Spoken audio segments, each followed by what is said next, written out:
ನಂದಿ ಕ್ಷೇತ್ರದಲ್ಲಿ ಕೆಲವರು ನನ್ನ ಹೆಸರನ್ನ ಹರಕೆ ಕಟ್ಟಿ ಅಭ್ಯರ್ಥಿಯಾಗುವಂತೆ ಪ್ರಾರ್ಥಿಸಿದ್ದಾರೆ. ಅವರಿಗೆ ನಾನು ಚಿರಋಣಿಯಾಗಿದ್ದೇನೆ. ಕಳೆದೊಂದು ವರ್ಷದಿಂದ ಚಿಕ್ಕಬಳ್ಳಾಪುರ ಅಭಿವೃದ್ಧಿ ವಂಚಿತವಾಗಿದೆ. ಬಿಜೆಪಿ ನನಗೆ ಅವಕಾಶ ನೀಡಿದರೆ ಕಾರ್ಯಕರ್ತರು ಉತ್ಸಾಹದಿಂದ ಕೆಲಸ ಮಾಡಲಿದ್ದಾರೆ ಎಂದು ಮಾಜಿ ಸಚಿವ ಡಾಕ್ಟರ್ ಕೆ ಸುಧಾಕರ್ ಹೇಳಿದರು. ಹಾಗಾಗಿ ಇವತ್ತು ಮತ್ತೆ ನನಗೆ ಅವಕಾಶ ಕೊಟ್ಟರೆ ನಮ್ಮ ಪಕ್ಷ ಖಂಡಿತವಾಗಿಯೂ ನಮ್ಮೆಲ್ಲ ಮುಖಂಡರುಗಳು ಕೂಡ ಭಾಳ ಉತ್ಸಾಹದಿಂದ ಭಾಳ ತವಕದಿಂದ ಕಾಯ್ತಾ ಇದ್ದಾರೆ. ಚಿಕ್ಕಬಳ್ಳಾಪುರದಲ್ಲಿ ಸುದ್ದಿಗಾರರೊಂದಿಗೆ ಮಾತನಾಡಿದ ಮಾಜಿ ಸಚಿವ ಡಾಕ್ಟರ್ ಕೆ ಸುಧಾಕರ್, ಮಾರ್ಚ್ 15ಕ್ಕೆ ದೇವನಹಳ್ಳಿಗೆ ಪ್ರಧಾನಿ ನರೇಂದ್ರ ಮೋದಿ ಭೇಟಿ ನೀಡಲಿದ್ದು ಬಿಜೆಪಿ ಕಾರ್ಯಕರ್ತರು ಮತ್ತು ರೈತರು ಪ್ರಧಾನಿಯವರಿಗೆ ಅದ್ದೂರಿ ಸ್ವಾಗತ ಕೋರಲಿದ್ದಾರೆ ಎಂದರು. ಹಿಂದಿನ ಲೋಪವನ್ನ ಸರಿಪಡಿಸಲು ನಾನು ದಿಟ್ಟ ಉತ್ತರ ನೀಡುತ್ತೇನೆ. ಬಿಜೆಪಿ ವರಿಷ್ಠರು ಅವಕಾಶ ನೀಡಿದರೆ ಸ್ಪರ್ಧಿಸುತ್ತೇನೆ. ನರೇಂದ್ರ ಮೋದಿಯವರ ಪರವಾಗಿ ಚಿಕ್ಕಬಳ್ಳಾಪುರ ಲೋಕಸಭಾ ಕ್ಷೇತ್ರದ ಧ್ವನಿಯಾಗಿ ಕೆಲಸ ಮಾಡುತ್ತೇನೆ. ಬಯಲುಸೀಮೆಯ 3 ಜಿಲ್ಲೆಗಳಲ್ಲಿ ಇನ್ನಷ್ಟು ಪಕ್ಷ ಸಂಘಟನೆ ಮಾಡುತ್ತೇನೆ. ಜೆಡಿಎಸ್ ಮೈತ್ರಿಯೂ ಇರುವುದರಿಂದ ಬಿಜೆಪಿಗೆ ಹೆಚ್ಚು ಬಲ ಬಂದಿದೆ ಎಂದರು. ಬಿಜೆಪಿ ಮರುಭೂಮಿಯಾಗಿರುವ ಚಿಕ್ಕಬಳ್ಳಾಪುರ, ಕೋಲಾರ ಹಾಗೂ ಬೆಂಗಳೂರು ಗ್ರಾಮಾಂತರ ಜಿಲ್ಲೆಗಳಲ್ಲಿ ಪಕ್ಷವನ್ನ ಕಟ್ಟಲು ಶ್ರಮಿಸಲಿದ್ದೇನೆ ಎಂದು ಡಾಕ್ಟರ್ ಕೆ ಸುಧಾಕರ್ ಹೇಳಿದರು. ಇವತ್ತು ನಾನು ಕೂಡ ನೋಡಿದೆ, ಅವರ ಅರಿಕೆಯನ್ನು ಬಾಳೆಹಣ್ಣಲ್ಲಿ ಬರೆದು ನಮ್ಮ ರಥೋತ್ಸವ, ಬ್ರಹ್ಮರಥೋತ್ಸವ ನಡೆದಂಥ ನಂದಿ ಕ್ಷೇತ್ರದಲ್ಲಿ ಮಾಡಿದ್ದು ನಾನು ನೋಡಿದ್ದೇನೆ. ನಿಮ್ಮ ಪತ್ರಿಕೆಗಳಲ್ಲಿ ಕೂಡ ಬಂದಿದೆ. ನಾನು ಅವರಿಗೆ ಆಭಾರಿಯಾಗಿದ್ದೇನೆ.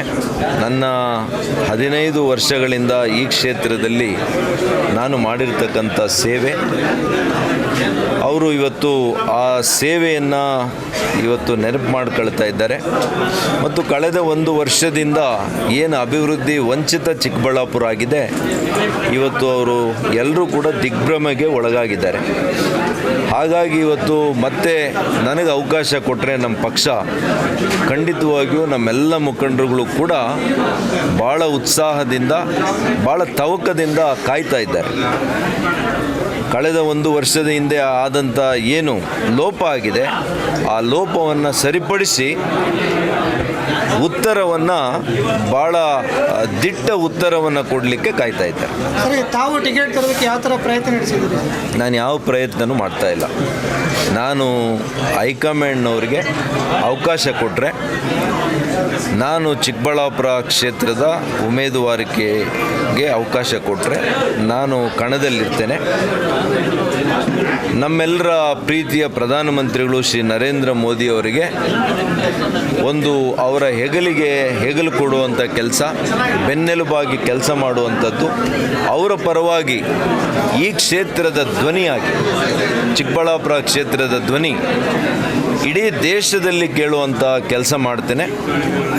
ಚಿಕ್ಕಬಳ್ಳಾಪುರ ಲೋಕಸಭಾ ಕ್ಷೇತ್ರವನ್ನು ಇಡೀ ಅಂತಾರಾಷ್ಟ್ರೀಯ ಮಟ್ಟಕ್ಕೆ ತೆಗೆದುಕೊಂಡು ಹೋಗುವಂಥ ಕೆಲಸ ಪ್ರಾಮಾಣಿಕವಾಗಿ ನಾನು ಮಾಡ್ತೀನಿ.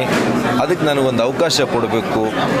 ಮತ್ತು ಈ 3 ಜಿಲ್ಲೆಯಲ್ಲಿ ಪಕ್ಷದ ಸಂಘಟನೆಯನ್ನು ನಾನು ಖಂಡಿತವಾಗಿ ಕಳೆದ ಕೇವಲ 3-4 ವರ್ಷಗಳಲ್ಲಿ ಯಾವ ರೀತಿ ಸಂಘಟನೆಯನ್ನು ಮಾಡಿದ್ದೇನೆ, ಅದು ಮುಂದುವರೆದ ಭಾಗವಾಗಿ ಮತ್ತಷ್ಟು ಶಕ್ತಿಯುತವಾಗಿ ನಮ್ಮ ಪಕ್ಷದ ಸಂಘಟನೆಯನ್ನು ಮಾಡ್ತೇನೆ. Jangalahalli Ashwath, CTV news, Chikkaballapur.